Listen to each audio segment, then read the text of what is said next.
Rishi Sunak is therefore elected as leader of the Conservative Party. We've just heard from Sir Graham Brady, chairman of the 1922 committee, that there's only going to be one candidate in the leadership race. It's Rishi Sunak, so he is now set to be appointed Prime Minister. Penny Mordaunt conceded at the very last minute, just before the 2 p.m. count was due to take place. Let's look at what happens next, both in terms of the next Prime Minister, the people around him, the party and the membership.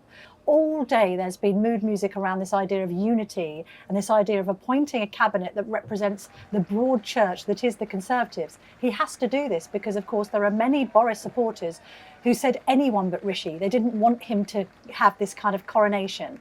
So that's what he's got to square off in the first instance. He's also got to keep the markets calm. He's got to reassert his economic principles as former Chancellor and send out a message to the country that all will be well and that things will be stabilised after this extraordinary period of instability.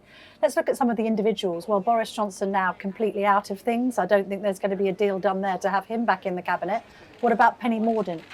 Did she concede because she had been offered something big in the Rishi Sunak administration? Probably yes, and we can perhaps expect her to be, the next Foreign Secretary?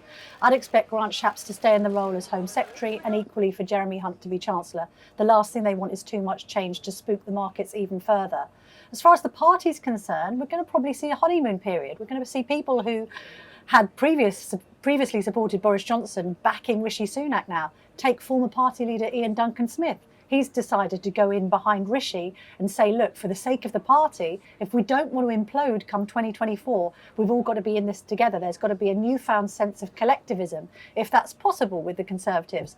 But the membership are the real problem here. You're going to have plenty of activists who are furious. Their leading man, Boris Johnson, isn't on the ballot paper. And they'll be incandescent that they haven't been given a vote on this. It was only, 48 days ago that the membership rejected Rishi Sunak in favour of Liz Truss. They don't want Rishi Sunak to be Prime Minister. If it had gone down to the wire between Rishi and Penny, there would have been a chance that Mordaunt will have won. The uproar in constituencies, maybe even some activists downing tools and saying, I've had enough of this. You're not listening to your support base. You're not listening to the faithful. Therefore, we can't continue to campaign for you. And that creates even more problems for the general election because without campaigners, you can't campaign. So look, I'd say in the immediate term, we're going to see all of the Tory party saying that they're all singing from the same hymn sheet. But the problems that existed or would have existed for Boris Johnson still exist for Rishi Sunak. Some people don't like him. And the party has so far proved ungovernable. Let's see if the former Chancellor can try and steady this very unhappy ship which has been sailing in extremely choppy waters.